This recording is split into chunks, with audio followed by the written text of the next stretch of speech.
Hey everybody, welcome back to Fallout Season 2. This is going to be episode 9 out of 10, so we are this close to the final climactic battle between the Brotherhood of Steel's Guardian Flight and the Red Hand Raiders. But that's going to be next week. For this week, we've got the final battle to determine kind of what modifiers and what advantages are going to be in that fight. And I had a scenario that I was kind of halfway putting together, and I threw it out. I completely threw it out last week because Modiphius has brought back Fallout Fridays. Which if you weren't here for the first time they did Fallout Fridays, it's freaking awesome. They regularly put out content and extra stuff kind of to support the Fallout Wasteland Warfare fan base, which is awesome. For last week, when they relaunched this, and I'll put a link in the description below, you can check it out yourself, they put out a new scenario called the Undiscovered Vault. And this has two sides. The scenario has survivors of super mutants who are competing. One side is trying to break into a vault, other side is trying to seal them out of the vault. It's freaking amazing. So took that scenario, I've adapted it here. I've swapped out the sides, obviously. You know, survivors, super mutants are now Brotherhood of Steel and Raiders. Concept's gonna be the same. Hope you guys enjoy it. Got it all set up here. Freaking excited about it. So please enjoy episode 9, Fallout Wasteland Warfare Season 2.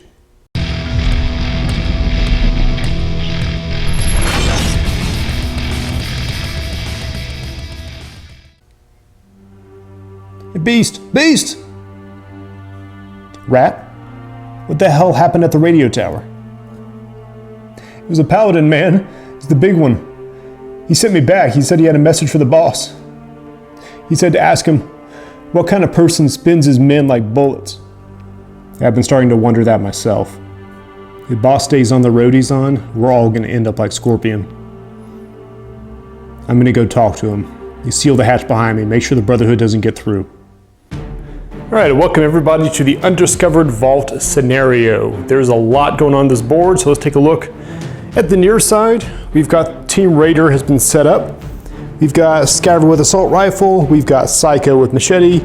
We've got Pancake, and we've got another Scaver with an assault rifle. They are set up within yellow of this board edge. Across from them, hoping to discover the secret entrance, Lancer with laser rifle, Knight T45 power armor plus laser rifle, Night Patrol and Lancer, both with laser rifles. And they're going to be competing to try to get this secret hatch open in the center of the table. As far as Team Brotherhood is concerned, all they have to do is get out here and hack 3 of these 4 terminals. Just 1, 2, 3 by the house, and then 4 by the hatch. Once they have successfully activated 3 of the 4 terminals, then the hatch opens and they can proceed through the secret entrance to the Red Hand's base. As far as the Raiders are concerned, what they have to do is shut off the circuit breaker so that hatch does not and cannot open. The problem is the circuit breaker is one of these 4 investigation markers, which are all on the Brotherhood side of the table. They don't know which one, and they don't have the key to get it open. Tearing it open is possible but hard. More than likely, the key is in one of these 6 searchable markers. So their objective is hit the search markers, find the key, find the circuit breaker, open the box, shut the power off, and then it will be a Raider victory as the Brotherhood will not be able to use the back door. And just as a reminder, this is the Fallout Friday scenario for October something number. The PDF will be linked down in the description below. It's a very cool scenario. I suggest you check it out. The scenario does not qualify which side gets to go first, so we're going to roll our customary Budgies dice. And on a 4 up, it's going to be the Brotherhood first. All right, we're going into Brotherhood, turn 1.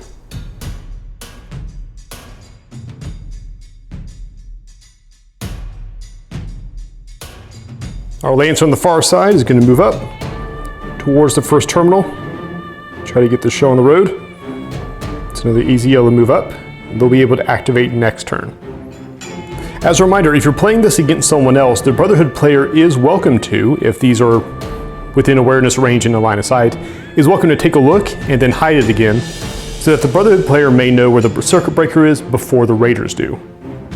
We're doing this a bit different because I'm also playing the Raiders and I don't want to be influenced by knowing where the circuit breaker is, so the Brotherhood is going to choose not to look at these. On the other side, Runt, our left-hand Scaver.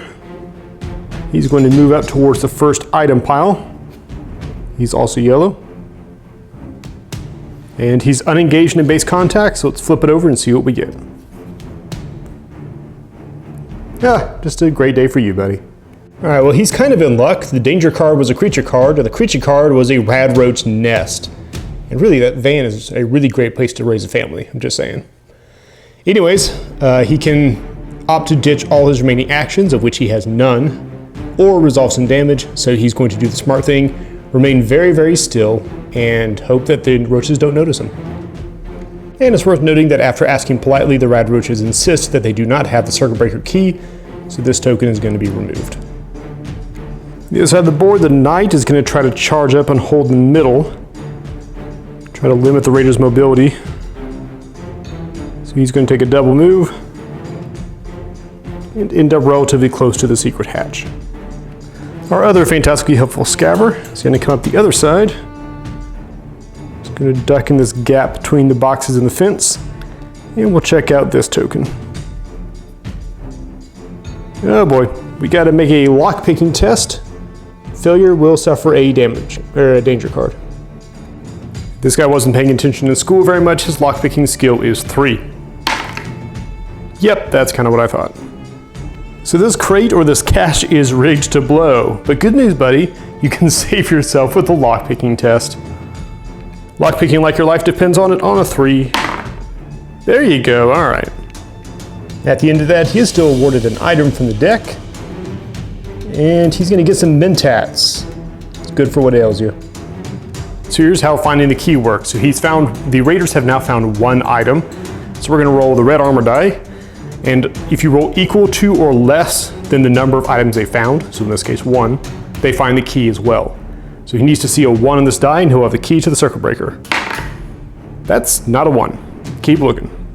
However, he is close enough. He has blue awareness and he can see this token over here. So he's gonna take a glance over to his right and we'll see what this token is. It's a blank. So nothing over there. Our night patrolman, nightman, whatever. He'll move up 1, and we'll take a look at what's under this box. He gets the safe lock-picking test in order to gain an item. Turns out Night Patrol doesn't actually have the lock-picking skill, so instead he's going to skirt around this ruined car. He's going to leave that cache where it lies, and he'll join the night. And Pancake is going to do what Pancake does best, take some bounding red moves up towards the nearest thing that looks mildly edible, which in this case is the power armor. Of course it is. Flipping the searchable token, it's an item. And Pancake finds a 10mm pistol that she promptly swallows. But the raiders have now found 2 items, so they'll get to roll the armor die again. On a 1 or a 2, they discover the key. Good, weird mutant puppy. We have a key. All right, for those of you who are keeping score at home, I'm sure you realize a problem with Pancake having the keys. For one thing, she can't use them herself. Someone else has to use them. For the other thing, there's a whole bunch of angry laser rifles like 4 feet away, and we still don't actually know where the circuit breaker is. But now that Pancake has moved up, she has an awareness range of black. So we're going to check out this other investigation marker. And it is also blank. Our final champion of Team Brotherhood is going to move up yellow once. And then it's going to put a laser rifle shot into Pancake. Short range, hitting on 7s. 6s is good, bonus damage, and 1 burns. 1 point of damage goes straight through her armor. She will test 1 armor against the remaining 2. And she'll take the remaining 2. And then from backfield, the Psycho is going to let loose a war cry, which I will not try to replicate because I like my neighbors. And we'll move up red, trying to get in on the action here. Coming to rest up there with Pancake. Here's where we find ourselves at the bottom of turn 1. The raiders have discovered the key, which is good news, except the dog has it. The dog can't open the box. Everyone else is charging up. For the Brotherhood side, they're positioned to start accessing the first terminal, closing in on the second one. They've got a bit of a ways to go to reach one of the others, but they only need 3 terminals in order to win. The Raiders, on the other hand, they don't know where the breaker is, but they know it's going to be one of these 2 markers here in the back. So either way, one force is going to have to push past the other one to get where they need to be, as we go into turn 2.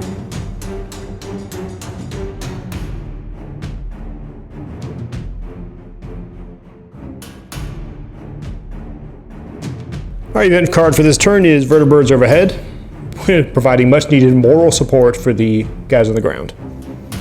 Alright, so we get Raiders turn first since the Brotherhood got to go first last time, and we're still tied at 4 models. The Psycho is going to have a oddly lucid moment since he didn't bring any chems this time.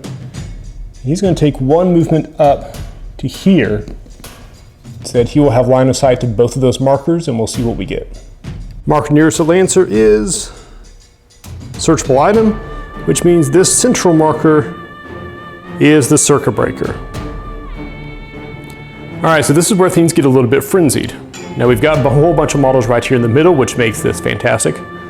What the Raiders have to do, since they have the key and they know where the circuit breaker is, they now need to get that key into contact with the circuit breaker. Once they do that, they can flip it, seal the hatch, and everything's good.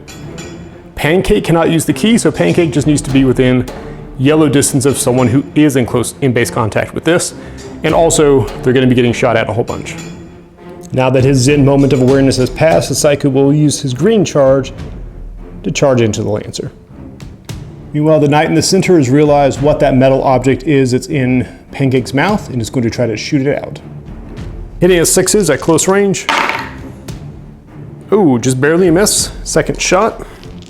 Hitting on 6s. Hard miss. Pancake, taking after her owner very much, is going to charge straight into the power armor and see if she can't tie him up while the rest of the team moves up. She will pick up a black die for that charge, adding to the Hound Dog special of a black, yellow, and blue. It will be hitting on 6s. 10 on it, nope. Good try. Over on the Brotherhood turn, the Lancer is going to be the big hero and start inputting random passwords. All right, let's try 1, 2, 3, 4. No, that wasn't it. Let's try 1, 1, 1, 1. Hey, it worked. So the first data terminal is now active. Then we need to hack 2 more. As a reminder, one's back behind Raider lines, one's right here and all the cacophony in the middle, and the other one is by that parked car. As soon as the Brotherhood can activate 3, they win scenario. In an effort to kind of deny that, Scabber over here is going to move up, start moving towards the big tussle, the kerfuffle in the middle. Sorry for the language there. And he's going to draw down some shots on the Night Patrol. Hitting on 7s, black die for long range. And miss. Night Patrol will respond in kind with a double tap from the laser rifle. Shooting at short range because laser rifle range is absolutely absurd, hitting on 5s. Oh, there's 1 hit, bonus, and a burn through. 2 energy damage versus 2 energy armor. He takes another. Scabber's taking 2 of his 4 health. Here comes the second shot. Second shot's also good, also extra damage. 3 damage against 2 armor. He's only got 2 health left, so he needs to show a 2 to survive this. And he does, 1 health remaining. Meanwhile, the other Scabber is relatively free to move about the aircraft. So he is going to hustle it up. Going to give up his shots. And instead, just going to beat feet up here towards this mess. And then finally, this Lancer tied up in close combat is just going to start blasting. Hitting on 5s in close combat. Nope. And second round. Still no. So bottom of turn 2, things are starting to get really tense. We've got a Scabber that's almost down, but we haven't actually lost anyone yet. Pancake's looking pretty rough. Everyone else is holding in there pretty well. Lancer could be in trouble depending on some dice rolls. Most importantly, the circuit breaker has been revealed. The key is in play. 1 of the 3 data terminals has been hacked. Everyone's feeling the pressure. Let's move on to turn 3.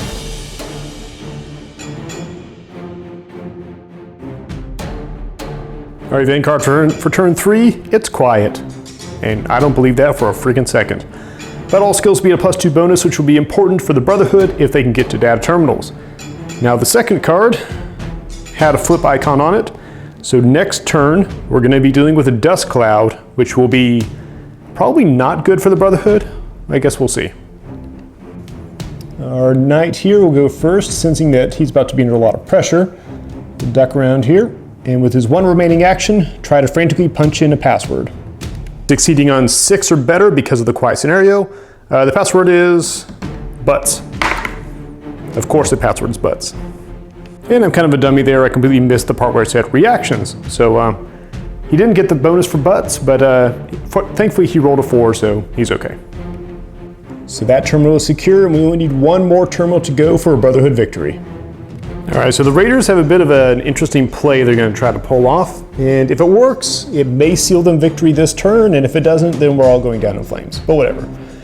First of all, Scaver is going to charge in to the Lancer combat. Not that he's terribly good in close combat, but if he ties up the Lancer, that means that the Psycho can move away for free. Normally hits an improvised weapon on 4s, which would be the green die. He's got a friend, the green die, and a charge for the black die on 4s. Okay, that was pretty good. Coming in with 2 damage against 1 armor for the Lancer. Lancer takes 2. And here's where everything might fall apart. The Knight is going to put his shots into Pancake. If he can bring the Hound down, then the key will fall to the ground, and we will have bigger problems for Team Raider. Hitting on 4s in close combat with his laser rifle. Oh boy, there's 1 miss. He only needs to connect with 1 shot. He's only got 2 health. Oh, and the next one goes wild. And here's why that's a problem. The Scaver is going to call out more commands to Pancake, who thankfully is going to listen this time. She will break our way out of combat and declare a move out to here, which will give the Knight 1 last shot. Quick action shot in close combat, so we're hitting on 2s this time. Oh, just shy of it. That means Pancake is free to break away. And her second action will just be to duck around, kind of tuck into there, just in case this other Lancer gets frisky. Which is exactly what's going to happen as the Lancer realizes what the plan is. And we'll duck out here to see around the box, and we'll put a shot into Pancake. And this is what happens when you try to hide a 10-foot dog behind a 2-foot box. You will not get cover for this shot. Lancer hitting on 7s. Oh, this could be it. And by could be it, I mean that's it, because that is 3 damage against 1 armor and only 2 health, so Pancake slumps against the side of the box and will drop the key. All right, so with Pancake down, the key is still dangerously close to the circuit breaker, so the Raiders are still going to try to pull their little ploy off. The Psycho is going to give up his attack. He's going to walk out of combat because he can. He's got a friend there. And he'll come over here and pick up the key as his first action, which is going to draw an immediate shot from the sharpshooter. -2 for the quick action, hitting on 5s. No, missed on this one.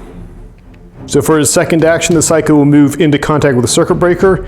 He can open it without spending an action because he has the key, and flip the circuit breaker without needing an action either. Per the scenario, and the hatch powers down and seals shut. The Brotherhood will need to find another way into the Red Hand's camp. So come the final scenario next week, the Raiders will get to deploy the Brotherhood, or at least the part of them that aren't part of the airdrop. This is going to be another Raider victory.